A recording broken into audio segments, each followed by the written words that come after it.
happens when a martial arts instructor from Lansing, Michigan, with no acting experience, is plucked from relative obscurity and handed the keys to his own action movie. This wasn't another Stallone, Schwarzenegger, or Van Damme. This was someone different, someone with a chip on his shoulder and a fascination with CIA conspiracies. So how did a single movie turn an unknown into a Hollywood weapon and launch one of the most controversial careers in action movie history? Well, this is the history of Above the Law. He's a cop. Stop the car! With an attitude. Above the Law didn't start as an action movie about a cop who knows Aikido. It started as a different project entirely, a film called Out, set on the San Francisco waterfront. At the time, Steven Seagal wasn't an actor. He was an Aikido instructor who had spent years in Japan, training under masters and running a dojo.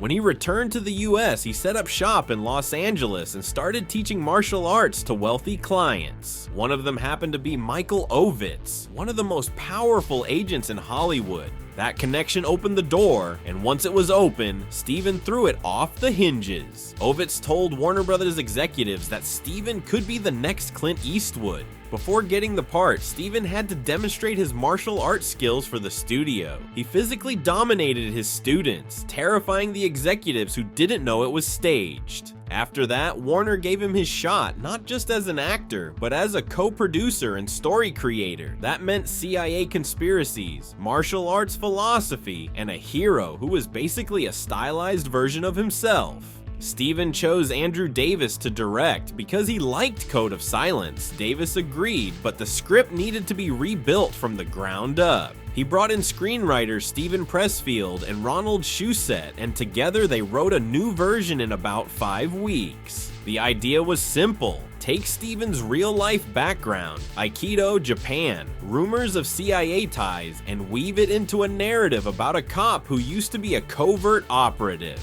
The line between fact and fiction didn't matter. What mattered was making Steven look like he'd always belonged on the big screen. The story centered on Nico Toscani, a former Vietnam-era CIA agent turned Chicago cop who uncovers a web of corruption involving drug trafficking, government black ops, and a rogue team of American agents funding dirty wars in Latin America. The film's title came from a Richard Nixon quote, "No one is above the law." The irony, of course, is that the film is packed with people who absolutely believe they are, including, some might say, the man who co-wrote it. The film's score was composed by David Michael Frank, whose work added to the movie's distinct tone. Instead of relying on the soaring, triumphant music typical of 1980s action films, the score leaned toward moody, tension-heavy themes that matched the film's political undercurrent. Mixing orchestral elements with ambient percussion, Frank's music underscored the paranoia, violence, and street-level grit without romanticizing the action, reinforcing the idea that this wasn't a superhero story, but something darker and more cynical.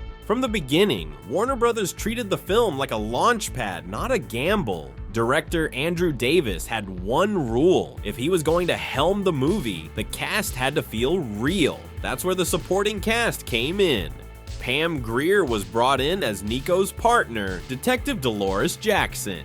She had spent the 70s playing tough, no-nonsense leads in films like Foxy Brown, and Above the Law marked a return to form. Henry Silva, known for his cold, calculating villain roles, was cast as CIA agent Kurt Zagon, a sadist with a clean suit and a dirty past. According to the script, he was venomous and sleek, and Silva leaned into the part like he was auditioning to be the devil's right hand. Then came Sharon Stone, cast as Steven's wife. At the time, she was still a few years away from Basic Instinct fame. This was one of her earliest film roles, and while her part was small, it offered just enough to hint at something bigger, a supporting role in a rising star's origin story. The rest of the cast was filled with Chicago character actors and stuntmen: Ron Dean, Miguel Nino, and Joseph F. Kosala, a real ex-cop who not only acted in the film, but also served served as a technical advisor. For realism, Steven and co-star Daniel Faraldo even went on ride-alongs with actual Chicago detectives. Faraldo later recalled that Steven scared criminals more than the cops did, and in one particular story, Faraldo, who played a villain, was originally deemed too small to intimidate Steven, so Davis told him to try something that would scare him. Faraldo responded by attempting to break a chair over Steven's back. He got the part. In hindsight, it wasn't just a cast, it was a frame, carefully arranged to hold up one man in the center, with actors either amplifying his presence or staying in his shadow. Nico Toscani, he's a covert agent trained to survive in Vietnam.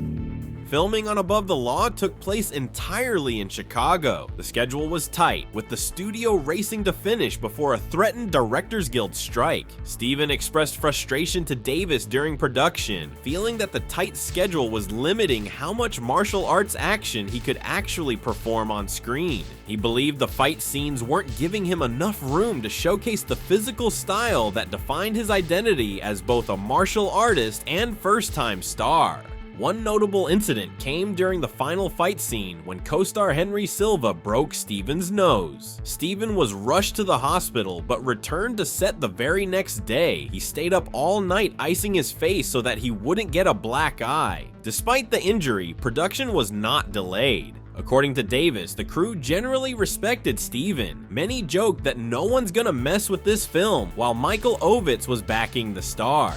One person who didn't look back fondly on the Above the Law set was Sharon Stone. Though her role in the film was minor, she later hinted at a less than pleasant working relationship with Steven. In her autobiography, she recalled that he once told her not to stand too close because she was standing in his chi. Stone never elaborated further, and the two would never appear on screen together again. Above the Law was released in April 1988. With a modest budget of around $7.5 million, it wasn't expected to shake the industry. The film debuted at number 4 at the US box office. Respectable, but hardly explosive. Yet by the end of its run, it had grossed nearly $19 million domestically. Not a blockbuster, but enough for Warner Brothers to call it a win. That return, more than double its budget, was enough to convince the studio they might have something. They signed Steven to a multi-film deal. The man who had never acted in a film before now had a franchise career lined up. Critically though, things were more complicated. Roger Ebert gave the film a lukewarm thumbs up. He praised Steven's screen presence and noted that the plot had more ambition than usual for the genre. But not everyone was convinced. Michael Wilmington of the Los Angeles Times admired the film's gritty Chicago atmosphere, but slammed its tonal confusion. He called it schizophrenic, accusing it of swinging wildly between grounded procedural and Superman theatrics. In his words, the serious themes turned preposterous the moment the hero started snapping limbs like twigs. Hal Hinson at the Washington Post didn't even bother with diplomacy. He called the film woefully short on originality and seemed unimpressed by Steven's debut. On the other hand, the audience reaction was very positive. Viewers connected with the film's grounded tone, real locations, and the kind of gritty, violent martial arts that hadn't really been seen on screen before. So while Above the Law wasn't an overnight sensation, it did exactly what it needed to do. It made back its money, introduced a new face to the action scene, and convinced Warner Brothers that Steven was worth betting on. And in an era where studios would chase anything with a gun and a catchphrase, that was more than enough. He has a master 6-degree black belt in Aikido and family in the mafia. While Above the Law wasn't a massive theatrical hit, its second life came on home video. Warner Brothers released the film on VHS shortly after its run in cinemas, and it quickly became a rental shelf regular. In the UK and parts of Europe, it was released under the title Nico. From there, the movie made the rounds on DVD. Blu-ray followed years later, cleaned up in high definition.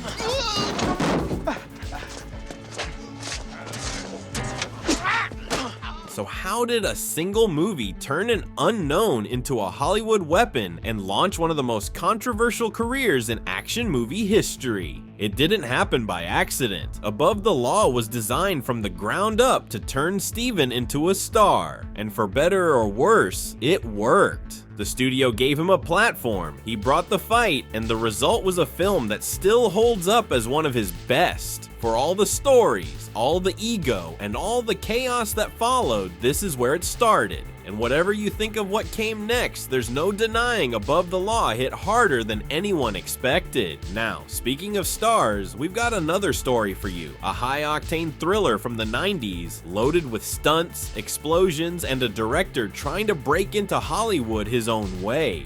This is the story of Broken Arrow. Thanks for watching, and don't forget to subscribe for more awesome content.